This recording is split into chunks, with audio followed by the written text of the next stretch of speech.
Welcome to Life is for Living. I'm your host, Kylie Buckley, and I'm with David J. Riddell from the School of Living Wisdom. Welcome, David. Good to be here. So, today we want to look at emotion directed reasoning, and I want to start with this.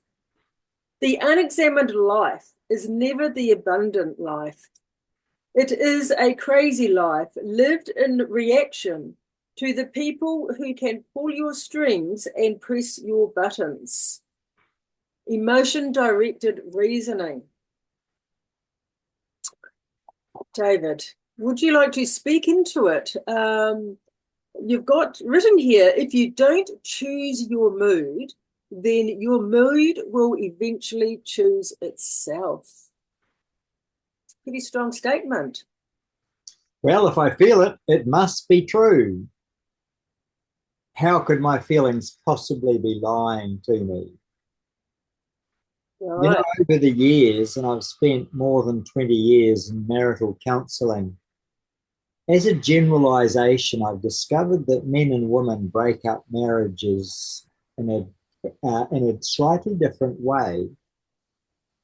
Men break up marriages by doing dumb stuff, just stuff that's dumb. They're going to get caught. They're going to get caught out. If they thought about it for 5 minutes, they wouldn't have done it. Mm-hmm. Women are rather more subtle. And I might not make any friends here, but it's the truth. From my observation over many thousands of hours of counseling, when women bust up a marriage, it's usually because they will not suffer to have their feelings challenged or checked or contradicted. Mm-hmm. And if their feelings are telling them that that's how it is, then my goodness, that's how it is. Mm-hmm. And don't try and confuse me with the facts. I'll call it manipulation or control. Mm-hmm. And that's what happens when people allow their emotions to dictate reality to them. Because here's the problem, Kylie. Emotions merely reflect self talk and personal narrative. And whatever we're dwelling on and whatever we've been stewing on today, that causes the feelings. And then the feelings cause the behavior, the choices, the words, the attitudes, the things they might be going to regret for the rest of their lives. Mm-hmm. But they've been brought up on an education paradigm that says my experience with reality is reality, therefore do not question my experience. And that quickly slips into existentialism. And by that I mean we end up in an democracy, which we mentioned the other day, not governed by democratic elections, but governed by the mood and the emotions of the day. And that's what we're living in now with the woke resurgence. We're living at a time when sympathy drives everything. And if I feel this is the right cause, I will not question or challenge it because how could my feelings lie to me? And we see the same thing in children that all day, every day, undisciplined children are being led around by the nose by their emotions and by their powerful feelings. And if they're not restrained and they're not challenged and they're not corrected, that's what's responsible for the outbreak of ADHD. When I sit and work with ADHD cases, perhaps only 1 in 10 is what I would call a genuine ADHD, where they simply cannot control the energy coming from their brain. But what I usually find is somebody who's never learned to tell their feelings to sit down, be quiet, and behave themselves and conform to reality. So there's a very close link between poorly disciplined children and people claiming to suffer from ADHD. Most of ADHD is emotion based reasoning. And as a result, the spirit of the person comes under the control and the power and the influence of the sentiments, the moods, the emotions of the mind for one reason and one reason only, that mind has never been disciplined by the spirit of the person. And now the spirit of the person is under the control of their own thoughts. Their mind is in charge, and the soul has taken over the spirit. And the spirit, which marks our sovereignty, is now being dragged around behind the powerful and unstable mercurial emotions of that mind. And this is the age we're living in, Kylie. This is the age of the democracy. This is the age of privatized truth. This is the age where nobody dare challenge my truth because it's my truth, and you have no right to disagree with the validity of my truth. But if you dig a little deeper, you'll find it's actually my feelings about my life. Yeah. Does all that make sense? Quite a It does actually. I've got a daughter that was diagnosed with ADHD. So that's really quite interesting, actually. And I could speak more into that off air. Well, I want to make the distinction here quite clear. There is such a thing as a biochemically unstable mind that the person is really struggling to bring into submission and under control. But were they born like that? Occasionally, yes, but mostly it's the result of adult discipline disorder. And so ADD can stand for several things. It can also stand for an ambivalent doctor's diagnosis. And so we've got to watch out with that one. It's a bit of a tricky beast, and it's responsible. And in some regards, the overprescribing or the over-diagnosis of ADHD is a symptom of the age we live in, the age of the democracy. Yeah, well, looking back, my daughter's just a very happy, very energetic girl, really. But yeah, I had to keep quite disciplined. You show me a person who can't concentrate, can't stay on task, can't hold on to a conversation, and I'll show you a mind that's like an untrained, undisciplined puppy, full of energy, full of enthusiasm for life, but not able to settle down and to stay on topic and to stay on subject. David, just move a bit closer to the computer because it's a little bit muffled. You might be just a little bit too far away, sitting a bit far away. Yes, I can bring it closer. Yeah. Thank you, because what you were saying was very important. Very important, because I think this is a major thing in our society today. It's so spoken of, ADD and ADHD. And really, I think for me, I saw a massive difference in my daughter when we got rid of sugar and fizzy drinks and we went organic in our food. She was able to settle down, and actually she represented New Zealand in a sport and was quite a very achieving young girl. Yes, there's no doubt that a degree of ADHD does represent sugar highs. I think so. I think diet actually has a big contribution to it. But if a person can't read a textbook and stay on subject or stay with a conversation, we can't really put that down to sugar. We put that down to never practiced concentrating or doesn't know how to concentrate.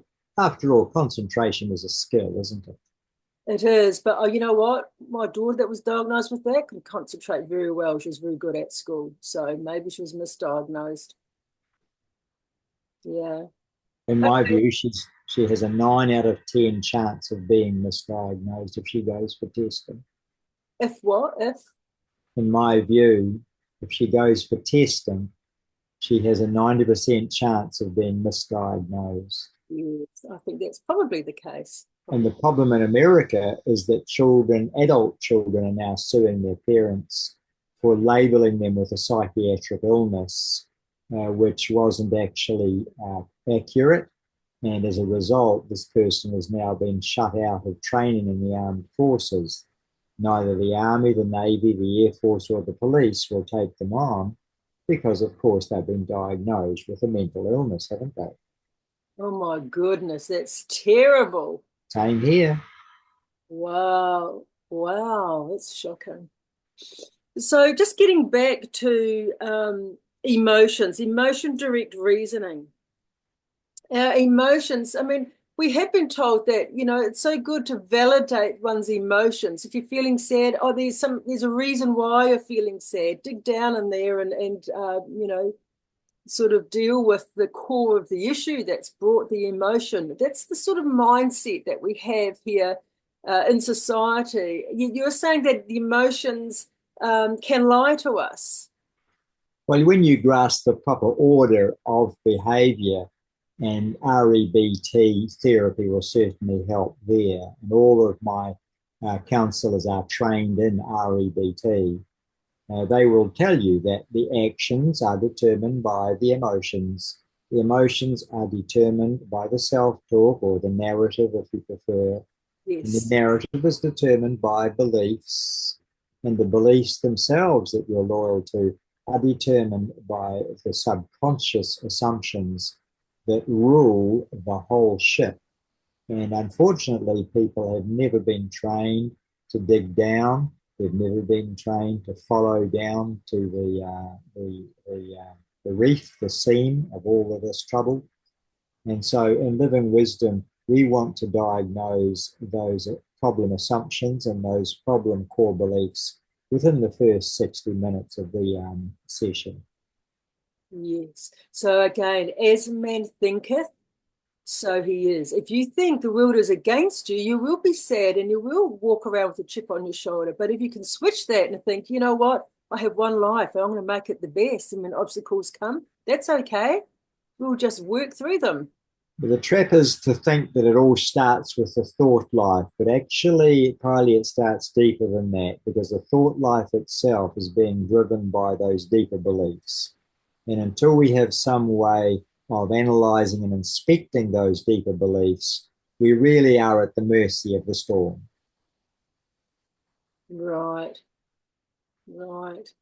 Okay. Well, in your the manual, we've got some thoughts here that you've got down here about self-fulfilling prophecies. If you think that the world is against you, it probably will be. If you think that someone doesn't care, you're probably going to put out that belief where you'll behave in such a way that maybe the people, you know, struggle with you. I You don't know, know. the really dangerous thing about self fulfilling prophecies is that they escalate. When you're afraid of fear, the only way you can go is down into panic. Fear of fear adds fear to fear, and there's no self fulfilling prophecy like the fear of fear, or the fear of being ripped off, or the fear of being assaulted, or the fear of being cheated on. These things can bring about the very thing we fear. And it becomes a self fulfilling prophecy because, as you mentioned, as a man thinketh in his heart, so is he. But let me tell you the good news, Kylie. The good news is that if you stop the emotion based reasoning, you actually cripple the engine that's driving it because it's emotion based reasoning that reinforces the loop. And this loop is something you drop into, and it's a never ending story. And the end result is a bitter old person, a disgruntled old person, a disillusioned old person. And the result is somebody who becomes more and more isolated because now they don't trust anybody. And it's a very sad sight to watch. And I get to see it as a counselor every week of my life. Mm. People who drop into emotion based reasoning and then they end up in a self fulfilling loop. Terrible to watch and difficult to break out of without professional help as well, I should add. Mm. So, in your professional experience, what would be the main um, false beliefs there that people have that takes them into this loop of self-fulfilling prophecies? Well, the thing about distilling material is that you can come up with 3 king lies that rule them all, or 5 king lies that rule all of the realm, or 12 king lies. I teach my students 12 basic king lies, and they try and turn my description into a prescription, which is what students do the world over. They've done it with stages of grief. They've done it with stages of dying. They take a description by some guru or expert, and then they turn it into a formula of how you should grieve if you're going to grieve correctly. But really, there's no such thing. But what we do have is a description of king lies that can ruin your life if you come to any of these conclusions as children. They can begin to sabotage you and ensure your failure for the rest of your days. And they're born out of broken relationships and childhood trauma and childhood abuse. They're born out of abandonment and a lack of good caregiving and parenting. Let me give you just a couple of examples to get you started. One is typical of the children of divorce. Young children watching their parents abandon each other, desert each other, betray each other. They can often come to the life-shattering conclusion that now my survival is entirely up to me. Mm. And if you're a kid, that's a pretty damn scary thought. Mm. If you're 18 or 20, you may be able to handle it, but not when you're 6 or 7. So my survival is all up to me. I call it a king lie or a ruling mistaken belief. Another one would be that I am not enough to compete in the world. I am a loser. I am inadequate. I'm not one of the brainy ones. I'm not one of the popular ones. I'm not one of the talented ones. Frankly, flatly, I'm just not enough.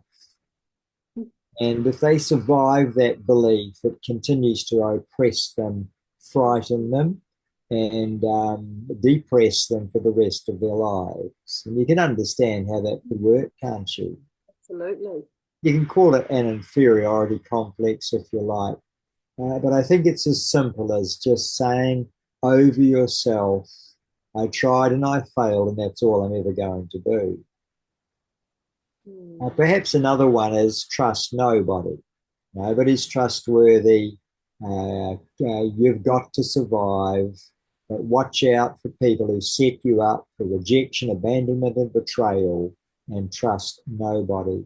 And the problem is that you simply can't succeed until you trust people. You've got to trust employers. You've got to trust dates and fiancés and spouses. You've got to trust the government. You've got to trust leadership and authority and teachers. And if I go to a primary school and look at the kids in the class, I can already tell you which ones of them do not trust authority. And they're already going in the wrong direction. And it's very sad because, of course, if they don't trust the teacher, they're not going to learn from the teacher. And if they don't learn from the teacher, they become unemployable virtually. So these king lies can create chaos.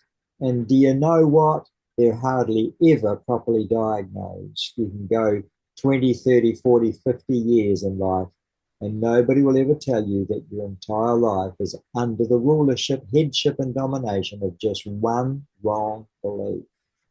Yes. And why don't people pick it for themselves? It's because it's always been there. It's so familiar to them. To them, it's just life.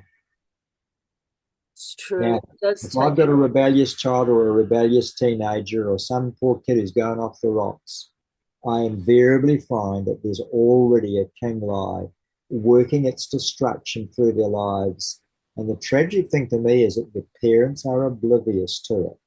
They know there's something wrong. They have no idea what foreign conclusion, like a splinter in the heart, is handicapping that child's success and progress. They have no idea what it might be. They were there when it went in, but they missed it. That's why I think that debriefing children at the end of the school day well, at the end of every day for that matter, is so important. Those debriefs will catch the king lie before it goes to bed. If a child goes to sleep on a wrong conclusion, it will wake up the next day with a wrong belief about life and about themselves. And if they go to sleep on that wrong belief, they'll wake up as a teenager with a wrong attitude, an attitude of distrust, defiance, inferiority, rebellion, the sort of thing I'm talking about. And if they're still not debriefed and that king lie continues on their journey, they will wake up as an adult with a wrong attitude. And if they go to bed on a wrong attitude, they'll wake up with a wrong character. And if they die on a wrong character, they will end up with the wrong eternal destiny. Mm-hmm.